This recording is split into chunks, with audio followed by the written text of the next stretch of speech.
क्योंकि सभी क्वेश्चन जो एग्जाम में बार बार रिपीट होते हैं वही इस क्लास में करवाए जा रहे हैं।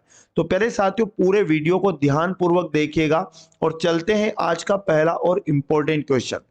एक निश्चित तर्क के अनुसार 38 को 49 से संबंधित है और समान तर्क के अनुसार 64 75 से संबंधित है, तो समान तर्क का अनुसरण करते हुए 83 निम्नलिखित में से किससे संबंधित है।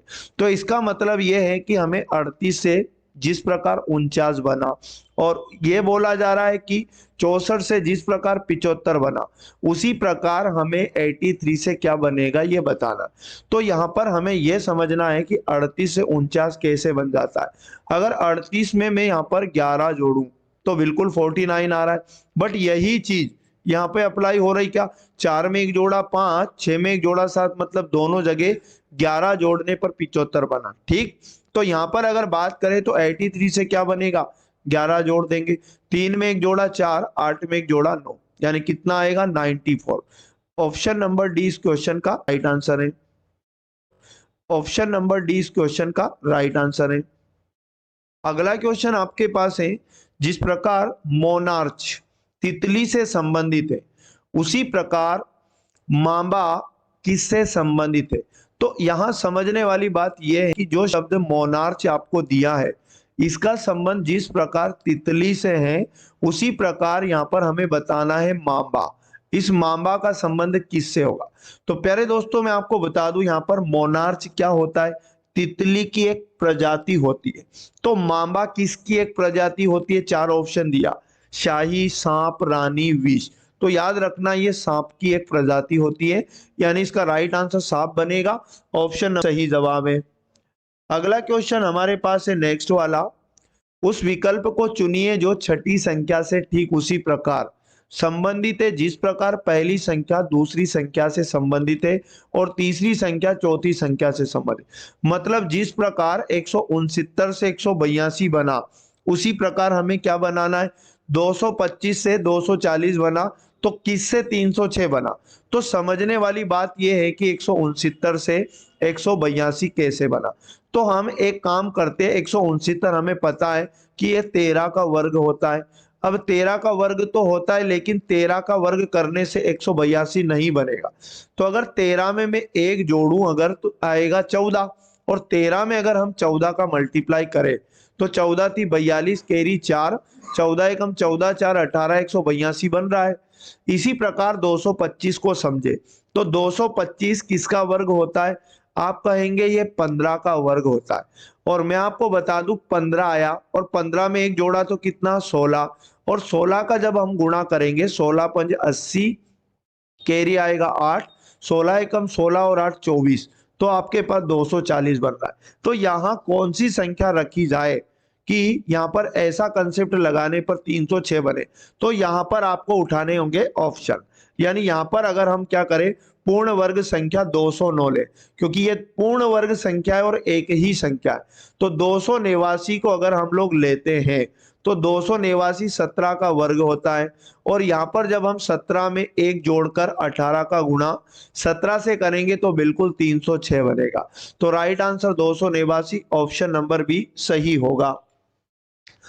क्वेश्चन हमारे पास एक निश्चित कोड भाषा में इंटर को FOTGT लिखा जाता है और डिसाई को EJCGA के रूप में लिखा जाता है, उस कोड भाषा में चाइल्ड को कैसे लिखा जाए।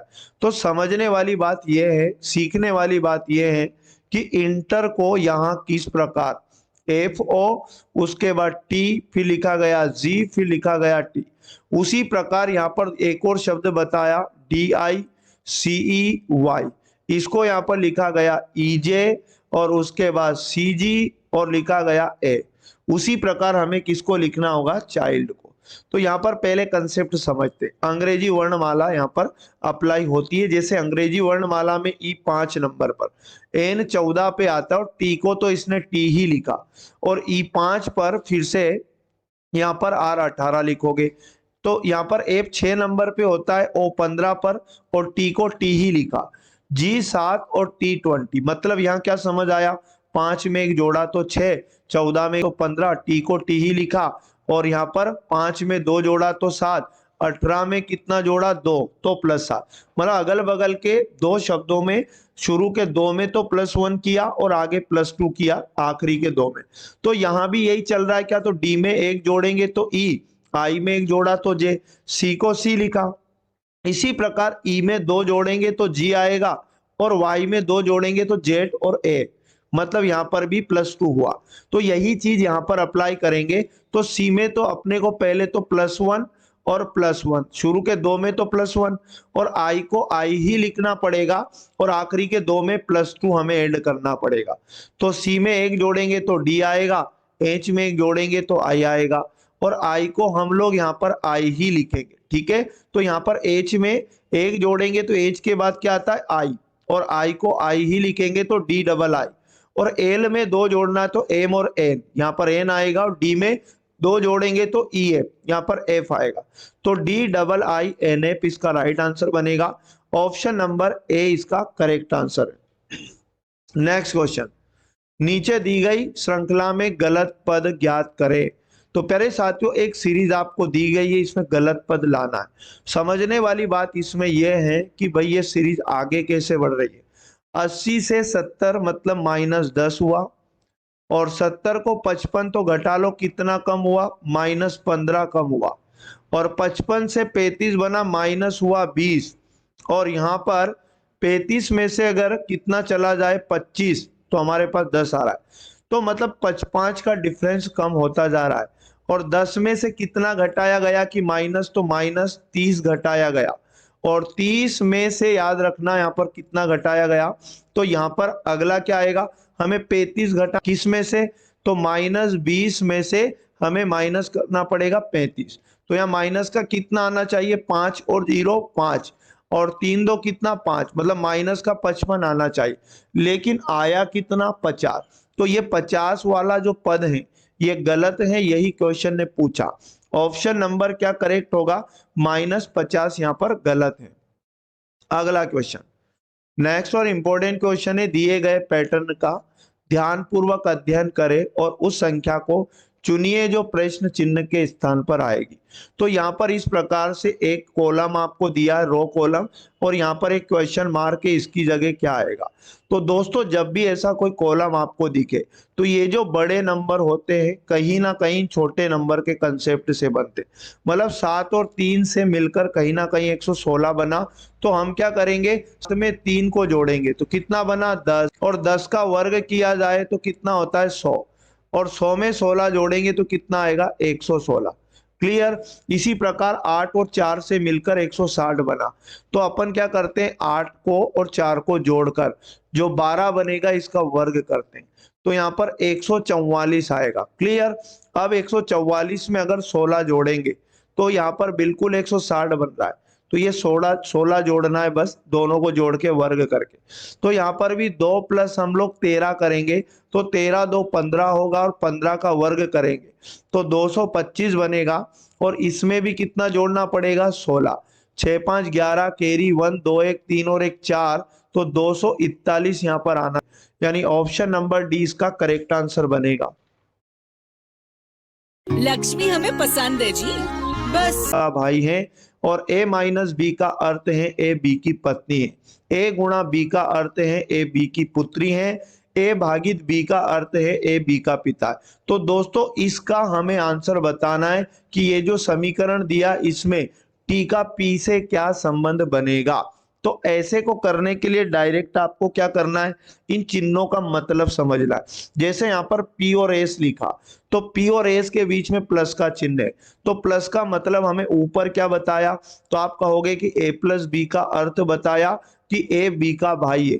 तो A का नाम प्लस के कहाँ आया, पहले, तो प्लस के पहले वाला प्लस के बाद वाले का भाई है। तो प्लस के पहले कौन है P, तो P भाई है मतलब पुरुष हो जाएगा, और पुरुष को प्लस से डिनोट करना है, और किसका भाई हो जाएगा ये एस का। ठीक है, तो इस प्रकार लिखेंगे, एस इसकी बहन भी हो सकती है और इसका हो सकता है।